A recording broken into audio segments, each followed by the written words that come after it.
শুক্রবার সারা রাজ্য জুড়ে পালিত হবে মনসা পূজা।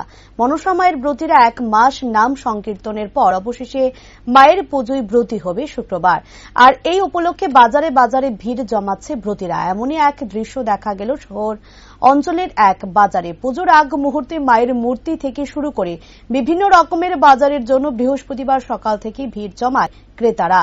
সাংবাদিকদের মুখোমুখি হয়ে এক বিক্রেতা জানায়, মায়ের বিভিন্ন সরঞ্জাম সকাল থেকে বেশ ভালোই বিক্রি হচ্ছে।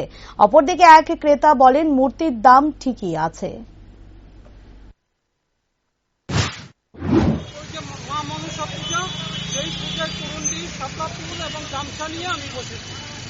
কিরকম ব্যবসা?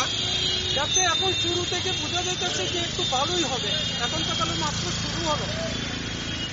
কি কি জিনিস রয়েছে এখানে? এখানে আমার কাছে করন্ডি আছে, গামছা আছে আর শাপলা ফুল আছে। করন্ডির চাহিদা কিরকম? করন্ডির চাহিদা আছে, যারা মূর্তি নেয় তাদের করন্ডি নিতে হয়। শুধু করন্ডি দিতে অত পুজো করণ যায়। গত বছর 500 টাকা কিরকম আছে রেটটা? রেটটা রেট ঠিকই আছে মোটামুটি।